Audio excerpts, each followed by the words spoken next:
Morning student, EACC YouTube channel में आपका स्वागत है। मैं सिकंदर सर जो आज फिजिक्स में हम लोग पढ़ने जा रहे हैं केस 2। केस 1 जो कि आप लोगों को बता चुके थे। अब यहाँ पर हम लोग पढ़ेंगे electric field line due to electric dipole at position of equatorial line. Equatorial line में एट इक्वाटोरियल केस हम लोग बात करेंगे 2 का।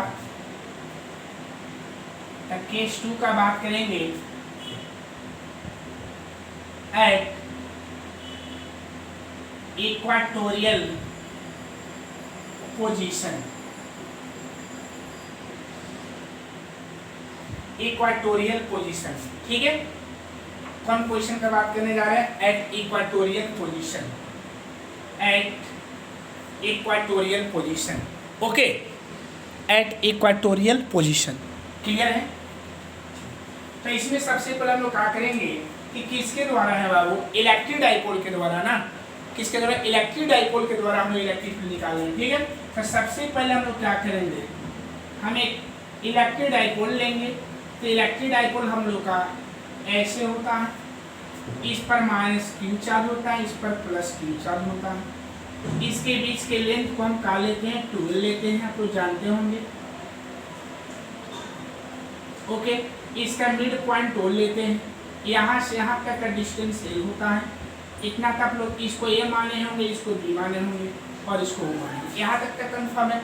इक्वाटोरियल लाइन का मतलब होता है कि इसके परपेंडिकुलर, थोड़ा फिगर अच्छा से बना लीजिएगा, इसके परपेंडिकुलर। तो इसके परपेंडिकुलर बात किया जा रहा है, तो परपेंडिकुलर पर ध्यान देना है। परपेंडिकुलर यहाँ वो है, मतलब 90 डिग्री पर, ठीक है। तो याद रखिएगा, जब पॉइंट हम यहाँ पी ले रहे हैं, पी पॉइंट को हम यहाँ ले रहे हैं, ओके। और आप लोग बता रहे हैं कि इसका डिस्टेंस कितना मानते हैं, तो आप लोग जानते हैं कि इसके डिस्टेंस को हम आर लेते हैं। कितना डिस्टेंस पर हम लोग आर डिस्टेंस का बात किया जा रहा है। तो आर डिस्टेंस पर हम लोग को इलेक्ट्रिक फील्ड का करना फाइंड करना है, ठीक है। तो वहाँ पे इलेक्ट्रिक फील्ड कौन कौन लगाता है बाबू? तो प्लस क्यू है कि माइनस क्यू लगाएगा? तो आप जानते हैं कि जब प्लस क्यू लगाएगा तो याद रखिएगा कि प्लस क्यू जब यहाँ लगाएगा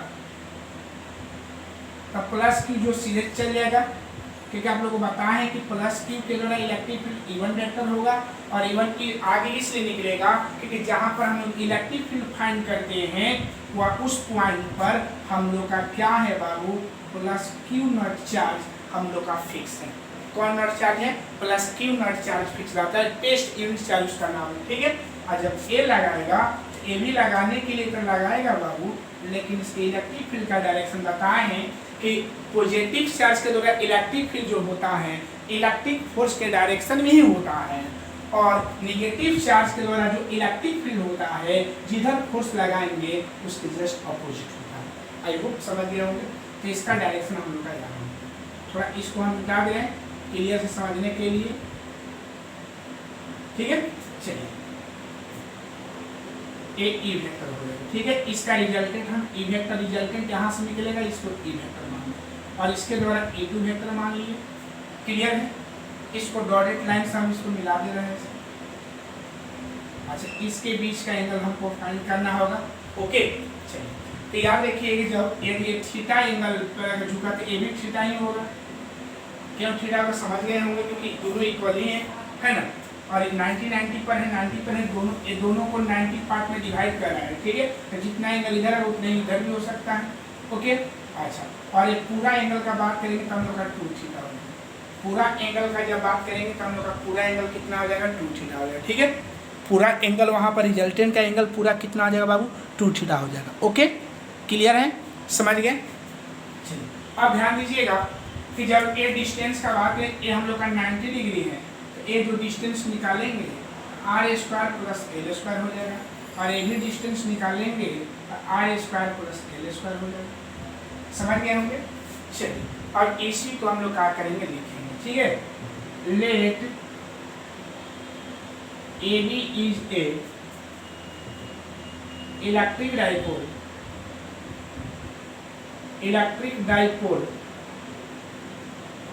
माना कि ए भी एक इलेक्ट्रिक डाइपोल है ना।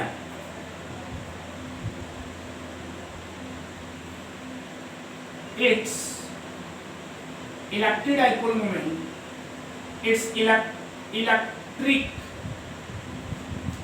Dipole, its electric dipole moment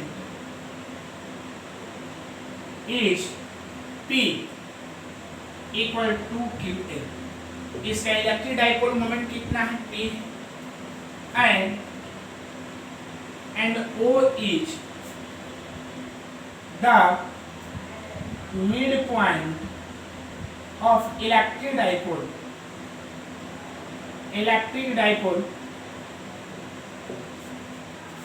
then calculate the electric field intensity, then calculate the electric field intensity at point C, at point C, P। हम लोग को पॉइंट P पर इलेक्ट्रिक फील्ड इंटेंसिटी को क्या करना है? फाइंड करना है। हम लोग को इलेक्ट्रिक फील्ड कहाँ फाइंड करना है बाबू? तब पॉइंट P पर हम लोग को इलेक्ट्रिक फील्ड इंटेंसिटी को क्या करना है? फाइंड करना है। ओके, क्लियर है? अब यहाँ लिखेंगे, यहाँ जब बात करते हैं यहाँ का, तो यहाँ जब पॉइंट हम लोग लिखेंगे, ओके, तो यहाँ लिखेंगे electric field intensity, electric field intensity due to, electric field intensity due to plus Q charge at point P, point P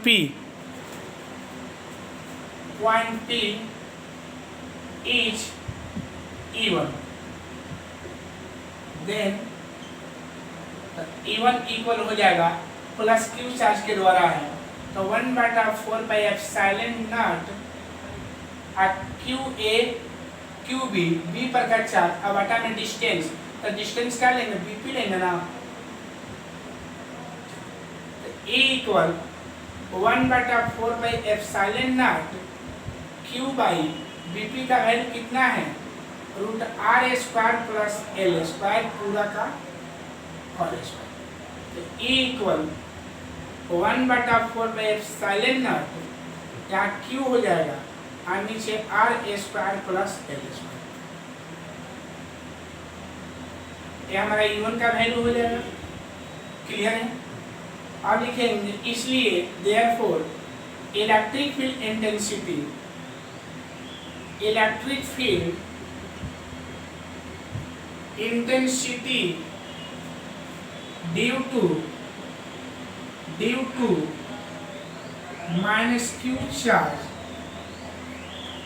at point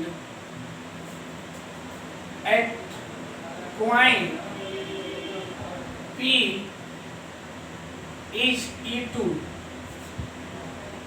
then E2 equal 1/4 naught QA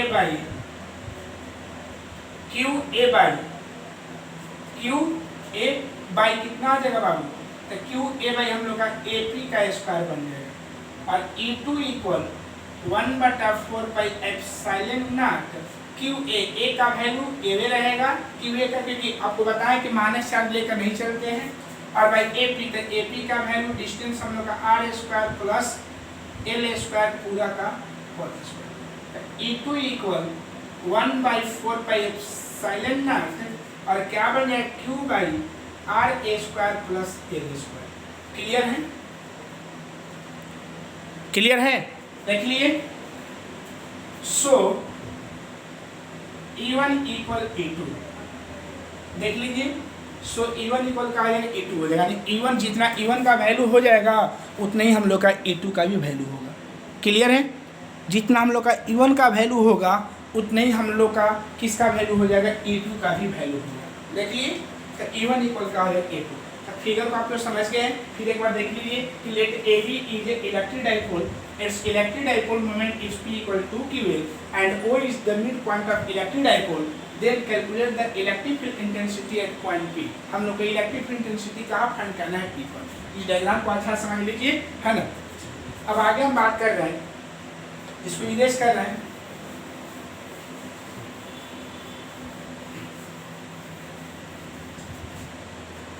अब लिखेंगे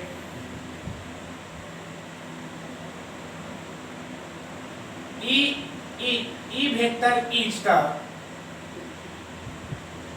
resultant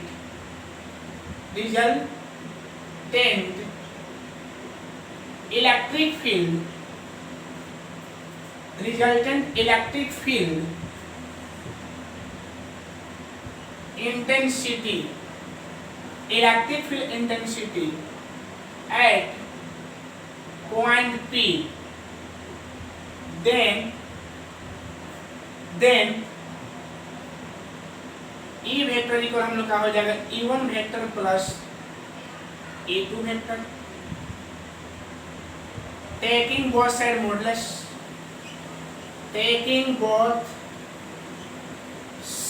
मॉडुलस, मॉडुलस लेंगे तो E vector equal mode में E1 vector plus E2 vector, mode से vector हट जाएगा और इसका रूट बन जाता है तो E1 का स्क्वायर प्लस E2 का square plus 2E1 A2 cos theta. If theta equal हम लोग का 2 थीटा लेंगे और E1 इक्वल E2 लेंगे। कंडीशन सब लोग जाने हैं कि उसके बीच का रिजल्टेंट एंगल कितना है, 2 थीटा है। और याद रखिएगा कि E1 इक्वल है A2 का। सो E इक्वल E1 का स्क्वायर प्लस E1 का square plus 2E1 E2 cos 2 theta. Clear है?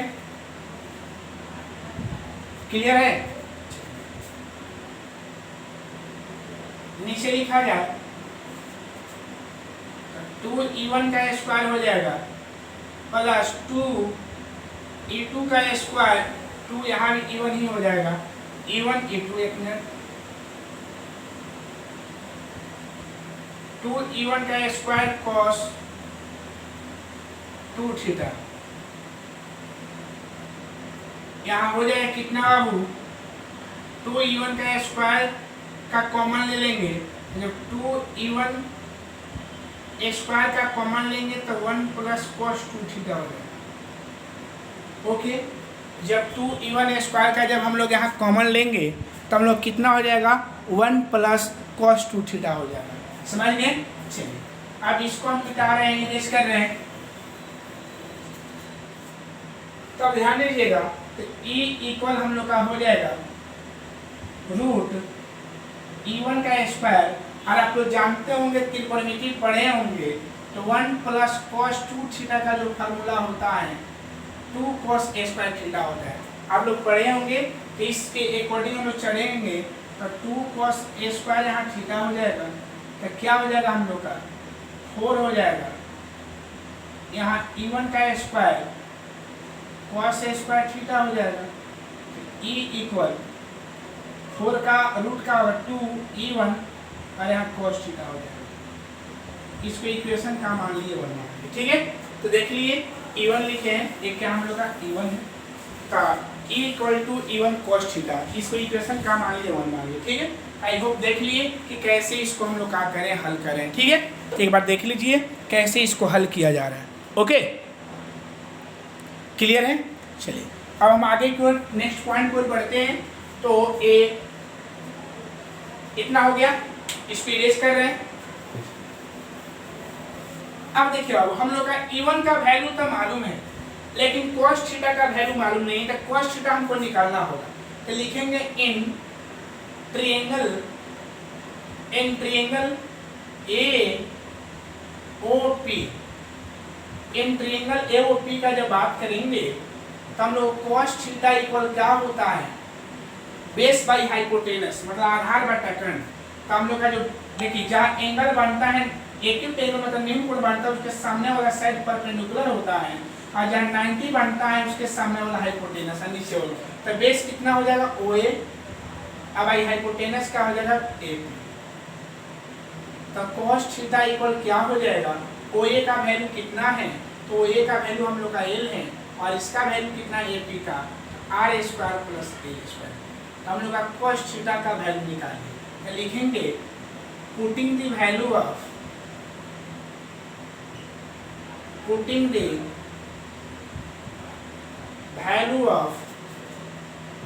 E1 and cos theta in equation 1, तब E equal 2E1 cos theta, तो E equal 2E1 1/4 pi epsilon not, और याद रखिएगा cos इसका value आया होगा Q by R square plus L square, यही आया होगा। और cos थीटा का जो वैल्यू है root R square plus L square, एक किसका हम लोग का वैल्यू है cos थीटा का। क्लियर है, समझ रहे हैं लोग।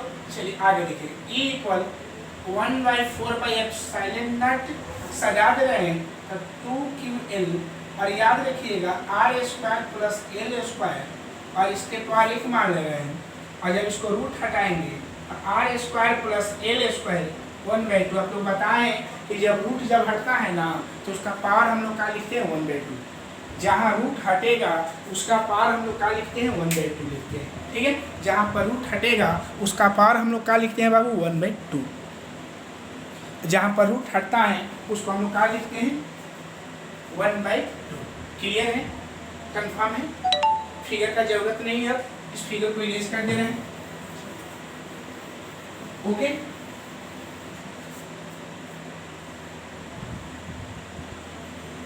तो देखिएगा E इक्वल कितना हो जाएगा बाबू, यहाँ लिखिएगा बट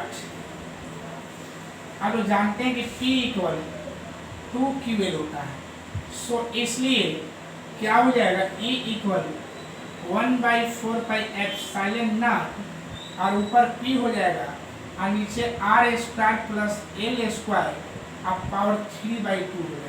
कैसे, ये पावर इसका पावर 1 है और इसका पावर 1/2 है, ऐड करेंगे 3/2। क्लियर है, यहाँ लिखिएगा if R greater very very larger than L, then अगर मान लिया जाए कि R का जो वैल्यू है बहुत बहुत लार्जर है किससे, L से, तो E इक्वल हो जाएगा 1/4 pi epsilon not, E equal 1/4 pi epsilon not, E equal 1/4 pi epsilon not, P by क्या बन जाएगा हम लोग का R square plus L square 3/2। Okay, E equal 1/4 pi epsilon not, P equal जब देखिए जब छोटा होगा तो हम L को निगलेक्ट कर देंगे, देन L इज neglected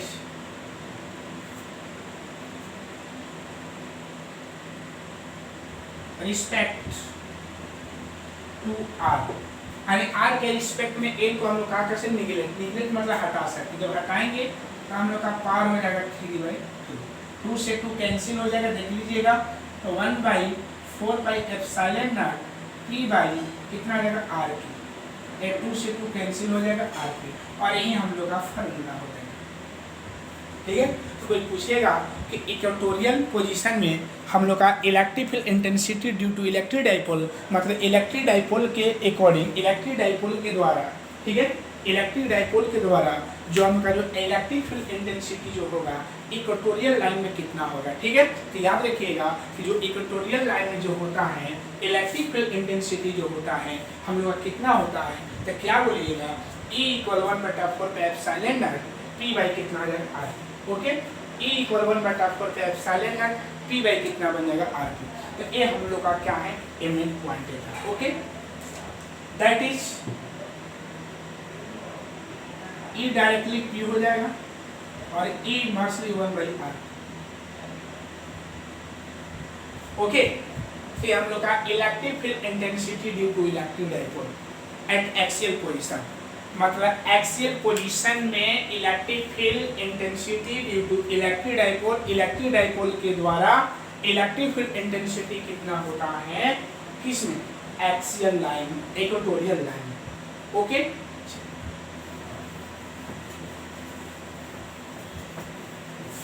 इसमें एक नोट डाल दे रहे हैं,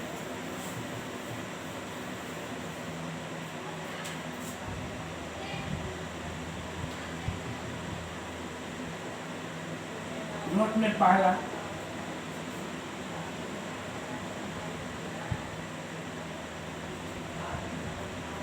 ratio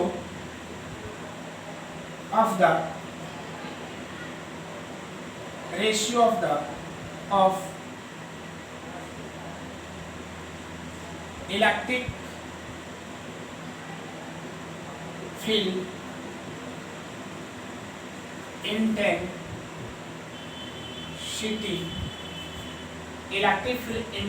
ratio of electric field intensity of axial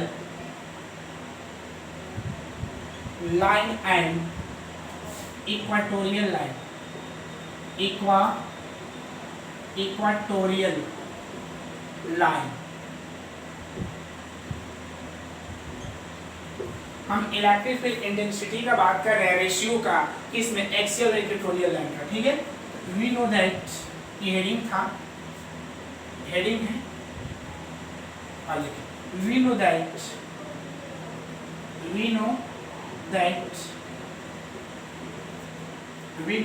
हम लोग जानते हैं कि 1/4 एप्सिलॉन नॉट 2p/r3, इसको इक्वेशन 1 मान लिए, और इसको मान लेते हैं E = 1/4 एप्सिलॉन नॉट p/r3, ये भी जानते हैं, इसको इक्वेशन 2 मान। एक बार ध्यान देने वाला बात है कि एक्सियल लाइन जो होता है एक्स एक्सिस को बोलते हैं, इसलिए इसके बगल में हम लोग एक्स लिख देते हैं और इक्वेटोरियल वाई को बोलते हैं। ठीक है, अब क्या करेंगे, इक्वेशन 1 डिवाइडेड इक्वेशन 2, तो इक्वेशन 1 डिवाइडेड जब इक्वेशन 2 का बात करेंगे तो EX/, का बन जाएगा EY 1/4 एप्सिलॉन नॉट 2p/r3, और यहाँ जब बात करेंगे तो 1/4 एप्सिलॉन नॉट p/r, कैंसिल हो जाएगा, r³ से r³ कैंसिल, p से p कैंसिल, कितना हो जाएगा नीचे, EX/EY = 2/1। ओके, इसको ऐसे शो कर सकते हैं, EX ratio EY = 2:1, that is, इसको ऐसे भी दिखा सकते हैं, EX = 2EY। और हम बोल सकते हैं कि जो एक्सियल लाइन का जो इलेक्ट्रिक फील्ड होता है ड्यू टू इलेक्ट्रिक डाइपोल के कारण, वो इक्वेटोरियल लाइन के क्या होता है, इक्वेटोरियल लाइन के इलेक्ट्रिक फील्ड का कितना होता है, 2 टाइम्स, मतलब दुगुना होता है। ठीक है, तो आपका क्वेश्चन ऐसे पूछेगा, नहीं तो ऐसे पूछेगा। ठीक है, तो ये हम लोग का नोट 1 पढ़े हैं, नोट 2 और नोट 3 जो कल के लेक्चर में पढ़ेंगे। तो आज के इस वीडियो में इतना ही। अगर ये वीडियो पसंद आया होगा तो लाइक और सब्सक्राइब करना न भूलिएगा। जय हिंद, जय भारत।